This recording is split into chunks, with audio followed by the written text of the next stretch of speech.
بسم اللہ الرحمن الرحیم۔ اللهم صل على سيدنا ومولانا محمد افضل صلواتك بعدد معلوماتك وبارك وسلم وصل علیہ۔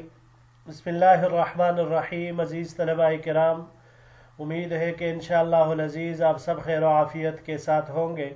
جامع السنن الترمذی جلد ثانی کے ابواب الفتن عن رسول اللہ صلی اللہ علیہ وسلم کے ایک اور درس کے ساتھ اللہ جل شانہ کے فضل و کرم سے آپ حضرات کی خدمت میں حاضر ہونے کا موقع ملا۔ بحمد اللہ تعالی آج ہمارا سبق نمبر 150 ہے۔ بڑھتے ہیں جی اپنے سبق کی طرف۔ باب لا تقوم الساعة حتى تخرج نار من قبل الحجاز۔ یہ باب اس بیان میں ہے کہ قیامت قائم نہ ہوگی یہاں تک کہ حجاز کی طرف سے آگ نکلے گی، یعنی علامات قیامت میں سے یہ بھی ہے کہ حجاز مقدس کی طرف سے ایک آگ نکلے گی۔ وبه قال حدثنا احمد بن منیع قال حدثنا حسین بن محمد البغدادی قال حدثنا شیبان عن یحیی بن ابی کثیر عن ابی قلابة عن سالم بن عبد اللہ عن ابیہ قال، ہمیں روایت کی احمد بن منیع نے، انہوں نے حسین ابن محمد بغدادی سے، انہوں نے روایت کی شیبان سے، انہوں نے یحییٰ ابن ابو کثیر سے، انہوں نے ابو قلابہ سے، انہوں نے سالم سے جو کہ حضرت عبداللہ رضی اللہ تعالیٰ عنہ کے بیٹے ہیں، اور انہوں نے حضرت عبداللہ ابن عمر رضی اللہ تعالیٰ عنہ سے روایت کی جو ان کے والد ہیں۔ انہوں نے فرمایا قال رسول اللہ صلی اللہ علیہ وسلم، کہ حضور نبی کریم صلی اللہ علیہ وسلم نے ارشاد فرمایا ستخرج نار من حضرموت او من نحو بحر حضرموت قبل یوم القیامت تحشر الناس۔ عن قریب حضرموت، راوی کو شک ہے کہ یا حضور صلی اللہ علیہ وسلم نے حضرموت فرمایا یا من نحو بحر حضرموت فرمایا، دونوں کا ترجمہ کرتے ہیں۔ عن قریب حضرموت، یا آپ علیہ السلام نے فرمایا حضرموت کے سمندر کی طرف سے قیامت سے پہلے ایک آگ نکلے گی جو لوگوں کو اکٹھا کرے گی، جمع کرے گی۔ قالوا یا رسول اللہ صلی اللہ علیہ وسلم فما تأمرنا، صحابہ کرام نے عرض کیا اے اللہ کے رسول صلی اللہ علیہ وسلم آپ ہمیں اس وقت کیا حکم دیں گے؟ فقال، آپ علیہ السلام نے ارشاد فرمایا علیکم بالشام، تم ملک شام میں سکونت اختیار کر لینا۔ وفی الباب عن حذیفۃ بن اسید وانس وابی ہریرہ وابی ذر رضی اللہ تعالی عنہم اجمعین، ھذا حدیث حسن صحیح غریب من حدیث ابن عمر۔ اس باب میں حضرت حذیفہ، حضرت انس، حضرت ابو ہریرہ اور حضرت ابو ذر رضوان اللہ تعالی علیہم اجمعین سے روایات مروی ہے۔ یہ حدیث حسن صحیح ہے اور غریب ہے عبداللہ ابن عمر کی روایت سے۔ جی عزیز طلباء کرام، اس باب کے بارے میں حدیث مبارک جو آئی ہے اجمالاً اس کا ذکر پہلے بھی ایک درس میں گزر چکا اسی ابواب الفتن میں، کہ جہاں پر قعر عدن سے آگ کے نکلنے کے بارے میں ذکر تھا، یہاں پر ارض حجاز کا ذکر آیا، تو یہ دونوں جگہ سے آگ نکلے گی، اس کی توجیحات بھی ہم نے وہاں پر کر دی تھی۔ بہرحال احادیث میں قیامت سے پہلے گویا کہ ان دو مقامات ارض حجاز اور قعر عدن، ان دونوں سے آگ کے نکلنے کا ذکر ہے۔ اب اس حدیث مبارک میں نار من حضرموت، ستخرج نار من حضرموت، تو یہ قعر عدن سے نکلے گی۔ بعض روایات میں اسے تخرج من الیمن یا تخرج من قعر عدن اس الفاظ کے ساتھ بھی آیا ہے، یہاں پر تخرج من حضرموت۔ یہ وہ آگ ہے جو قرب قیامت میں قعر عدن سے نکلے گی، لوگ اپنے گھروں سے باہر نکل جائیں گے اور اس کی شدت کی وجہ سے لوگوں کو دوسرے علاقوں کی طرف ہجرت کرنا ہوگی اور وہ ہجرت کرنا شروع کر دیں گے۔ مہاجرین مختلف گروپوں کے صورت میں وہ جائیں گے، کچھ سواریوں پر سفر کریں گے، کچھ اکیلے پیدل ہی سفر کریں گے، گروپوں کی شکل میں جائیں گے، کوئی ایسے ہی ماشین پیدل جائیں گے، دوسروں جگہوں کا رخ کریں گے۔ یہ آگ ان لوگوں کے ساتھ ساتھ ہوگی، ان کے پیچھے پیچھے جائے گی۔ جہاں یہ لوگ رات گزاریں گے وہیں پر وہ آگ بھی رات گزارے گی، اور جس مقام پر یہ لوگ جمع ہوں گے دن کو رہیں گے تو وہاں پر وہ رات بھی ان کے ساتھ ہوگی، یہ آگ بھی دن کے وقت ان کے ساتھ ہوگی۔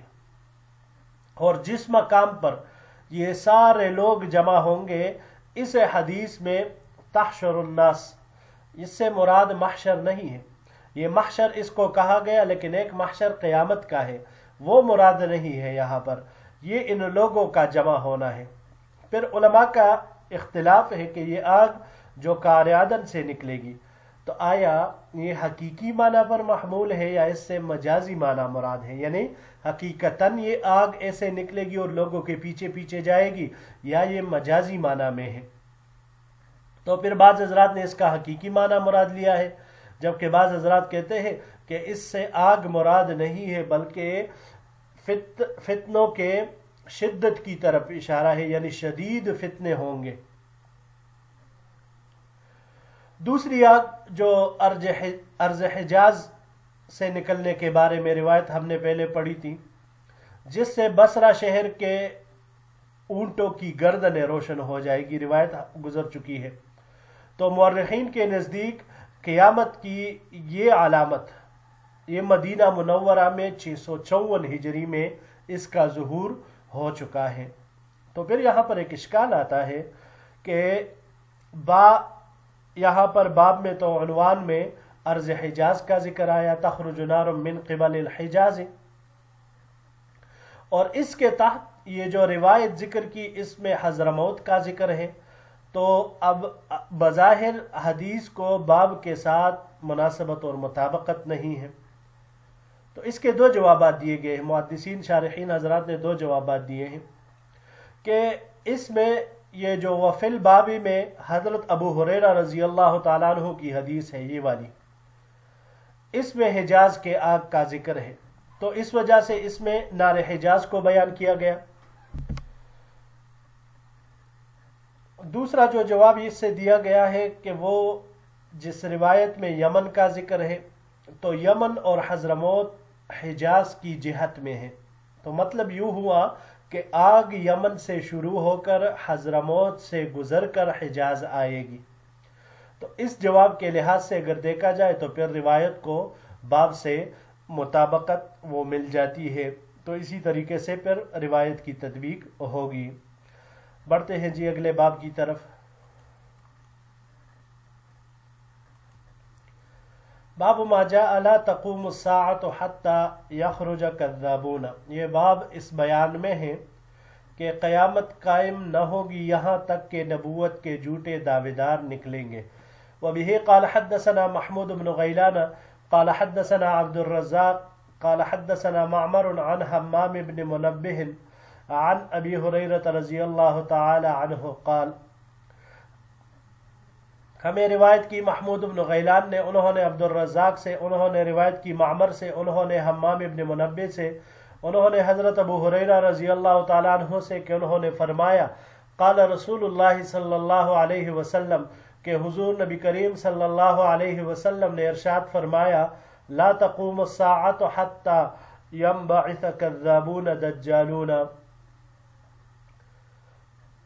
قیامت اس وقت تک قائم نہ ہوگی جب تک 30 کے قریب من 30 کے قریب جھوٹے دجال نبوت کے دعوے دار بن کر ظاہر نہیں ہوں گے۔ کلہم یزعم انہ رسول اللہ، اور ان 30 میں سے ہر ایک کا یہی دعویٰ ہوگا کہ وہ اللہ کا رسول ہے۔ وفی الباب عن جابر بن سمرہ و ابن عمر رضی اللہ تعالی عنہما ھذا حدیث حسن صحیح، اس باب میں جابر ابن سمرہ اور عبداللہ ابن عمر رضی اللہ تعالی عنہما سے روایات مروی ہے، یہ حدیث حسن صحیح ہے۔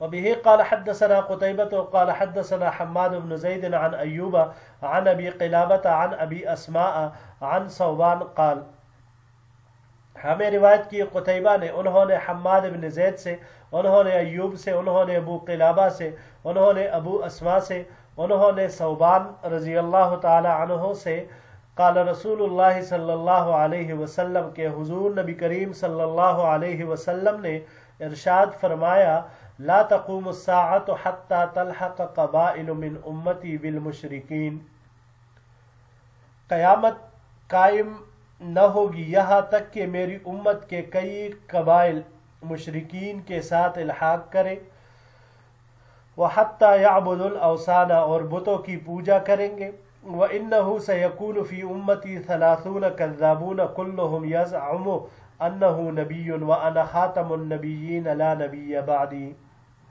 اور آن قریب میری امت میں 30 جھوٹے دجال پیدا ہوں گے، اور ہر ایک کا یہی دعویٰ ہوگا کہ وہ نبی ہے، حالانکہ میں ہی آخری نبی ہوں اور میرے بعد کوئی نبی نہیں ہوگا۔ ھذا حدیث حسن صحیح، یہ حدیث حسن صحیح ہے۔ جی عزیز طلباء کرام، ختم نبوت یہ ہم سب کا ایمان ہے اور ایک بنیادی عقیدہ ہے۔ اب قیامت تک ایسے بدبخت آتے رہیں گے جو حضور خاتم النبیین کے ختم نبوت اس کو جٹلائیں گے اور خود نبوت کا دعویٰ کریں گے۔ حضور نبی کریم صلی اللہ علیہ وسلم نے یہاں پر 30 عدد ذکر فرمایا، ایک روایت میں 70 کا بھی آیا ہے، یعنی 70۔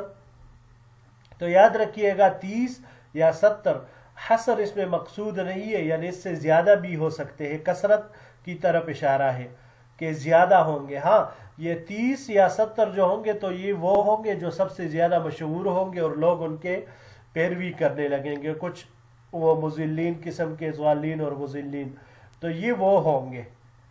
ان کے اعتبار سے حضور نبی کریم صلی اللہ علیہ وسلم نے 30 اور اسی طرح 70 کا عدد ایک دوسری روایت میں آیا ہے، تو یہ لوگ جو نبوت کا دعویٰ کریں گے ان کی تعداد قریب قریب اتنی ہی ہوں گی، پھر مشہور ہوں گے کچھ ایسے ہی گمنامی میں ہی ہوں گے، تو اسی کی طرف اشارہ ہے۔